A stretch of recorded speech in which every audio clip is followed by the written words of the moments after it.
سردی میں وضو کرنے کی عظیم فضیلت۔ بسم اللہ الرحمن الرحیم۔ سردی کے موسم میں ٹھنڈے پانی سے وضو کرنا صرف طہارت نہیں بلکہ درجات کی بلندی کا سبب ہے۔ ایک ایسا عمل جس پر نبی کریم صلی اللہ علیہ وآلہ وسلم نے بڑا اجر بیان فرمایا۔ حضرت ابو ہریرہ رضی اللہ عنہ روایت کرتے ہیں کہ رسول اللہ صلی اللہ علیہ وآلہ وسلم نے فرمایا، کیا میں تمہیں وہ اعمال نہ بتاؤں جن سے اللہ گناہ مٹا دیتا ہے اور درجات بلند فرماتا ہے؟ صحابہ رضی اللہ عنہ نے عرض کیا، کیوں نہیں یا رسول اللہ صلی اللہ علیہ وآلہ وسلم؟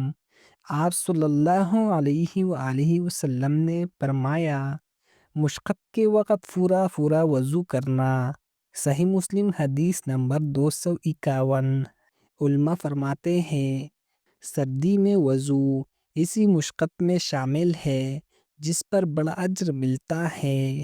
حضرت عثمان بن عفان رضی اللہ عنہ روایت کرتے ہیں کہ رسول اللہ صلی اللہ علیہ وآلہ وسلم نے فرمایا، جو شخص اچھی طرح وضو کرتا ہے اس کے گناہ اس کے جسم سے یہاں تک کہ ناخنوں کے نیچے سے بھی نکل جاتے ہیں۔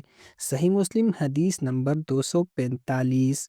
قرآن پاک میں ارشاد باری تعالیٰ ہے، اے ایمان والو، جب نماز کے لیے کھڑے ہو تو اپنے چہرے دھو۔ سورۃ المائدہ آیات نمبر 6۔ سردی میں وضو نفس پر باری ضرور ہے لیکن یہی مشقت اللہ کے ہاں بلند درجات کا سبب بنتی ہے۔ آج سردی میں وضو کرتے وقت یہ نیت کر لے کہ میں یہ عمل اللہ کی رضا کے لیے کر رہا ہوں۔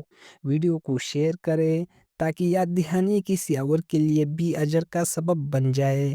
کمنٹس میں دعا لکھ کے یا اللہ ہمیں وضو اور نماز کی پابندی عطا فرما، آمین۔